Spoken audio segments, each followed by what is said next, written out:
Have you ever stopped for a moment in the middle of a crowded street, or perhaps while endlessly scrolling through your phone and just watched? Watched the sheer speed at which everyone seems to be moving in the exact same direction? One week there is a specific way everyone is dressing, a specific phrase everyone is using, a specific opinion that everyone seems to hold. And then, just as quickly as it arrived, it vanishes. It gets replaced by the next big thing. We live in a world obsessed with the new. We are caught in a relentless current of trends, micro-trends, and viral moments. But every now and then, you notice someone standing entirely outside of this current. Someone who does not seem to care about what is popular today, tomorrow, or what was popular yesterday. They dress how they want, they consume the media they genuinely enjoy, and they hold opinions that they have painstakingly built for themselves. Today, we are going to dive deep into the psychology of these people, the people who do not follow trends, the non-conformists. We are going to explore why it is so incredibly difficult to be one of them. We will look at why our brains are actually hardwired to hate standing out, and why, ultimately, the power of true nonconformity is the quietest yet most profound strength a human being can possess. To understand the person who walks away from the crowd, we first have to understand the crowd itself. We have to look at why we follow trends in the first place. And the truth is, you should not feel bad if you find yourself getting swept up in popular things. You are fighting millions of years of human evolution. Long before we had smartphones, social media, or fashion magazines, we were wandering the ancient savannas. In those harsh environments, survival was a numbers game. If you were part of a tribe, you were protected. You shared food, you shared warmth, and you shared the watch for predators. If you decided to be a rebel, if you wandered off to do your own thing and ignored the rules of the group, you were cast out. And in the ancient world, isolation was essentially a death sentence. Because of this, our brains evolved to view social acceptance as a matter of literal survival. Psychologists have proven this biological hardwiring in fascinating ways. There is a famous experiment involving a simple computer game called cyberball. The participant lies inside an MRI scanner which watches their brain activity. They play a virtual game of catch with two other avatars on a screen. At first, everyone is tossing the ball to each other, but halfway through, the other two avatars stop throwing the ball to the participant. They intentionally leave the participant out. It seems like a silly, harmless game, right? But the MRI scans reveal something terrifying. When the participant is excluded, the pain centers of their brain light up like a Christmas tree. I am not talking about a vague sense of sadness. The exact same neural pathways that activate when you physically burn your hand or stub your toe activate when you feel socially rejected. Your brain processes social exclusion as physical damage. So, when a new trend emerges, whether it is a new piece of technology, a way of speaking, or a lifestyle choice, adopting it is our brain's way of wrapping us in a warm, protective blanket. It signals to the tribe, look, I'm one of you. I belong here. Please do not leave me behind. Following trends is an autopilot function for safety. It takes zero energy to agree with the room. It takes zero energy to wear what the mannequins in the store window are wearing. But this is exactly what makes the nonconformist so endlessly fascinating. By choosing not to follow the trend, they are actively overriding their own biological alarm systems. They are willingly stepping into the cold, despite their brains screaming at them to get back to the warmth of the herd.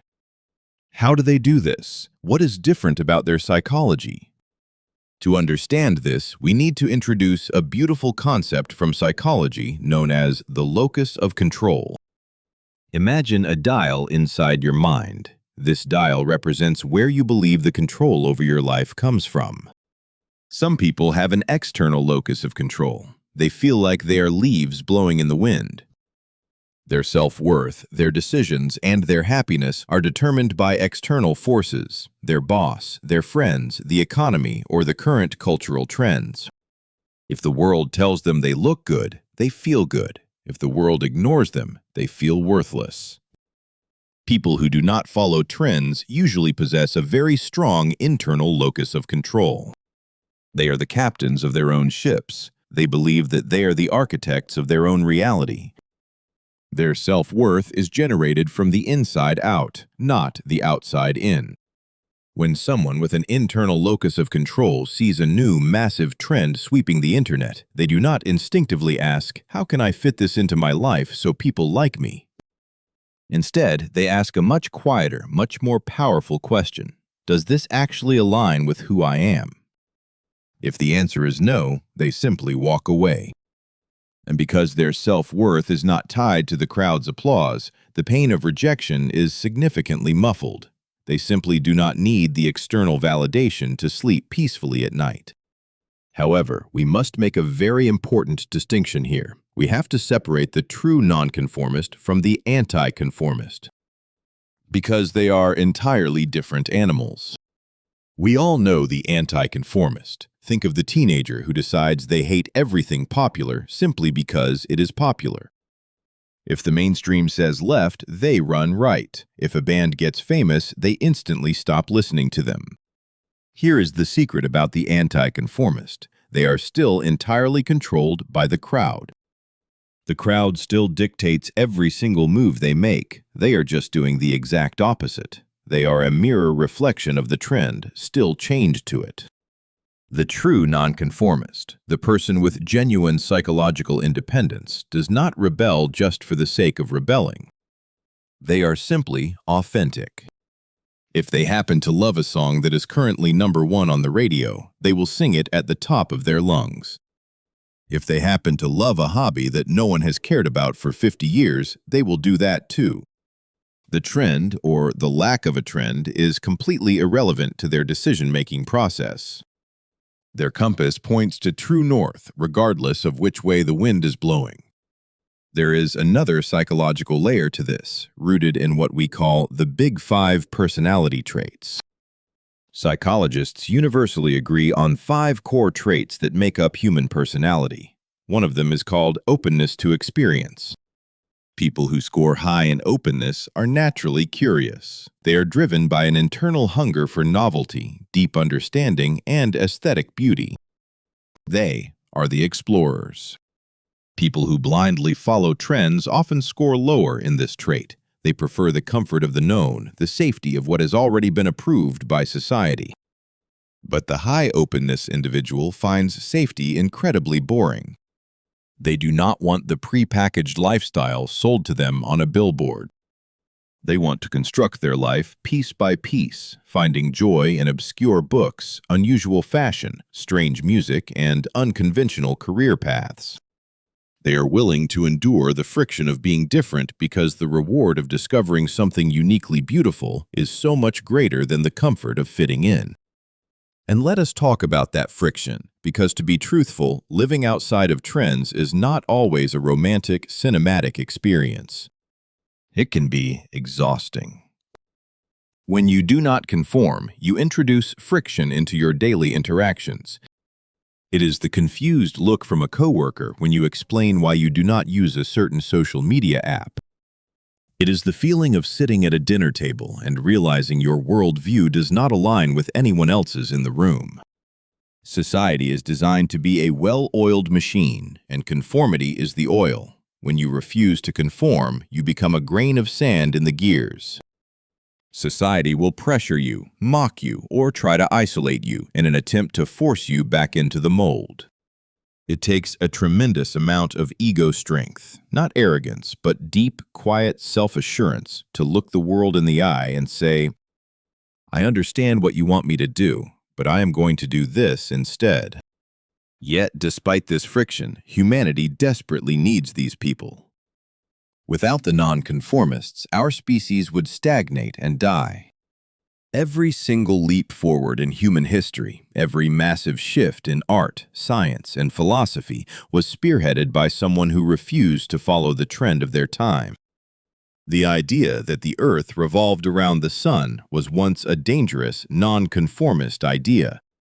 The concept of human rights, the abolition of slavery, the right for women to vote, these were all terrifyingly unpopular concepts when they were first introduced.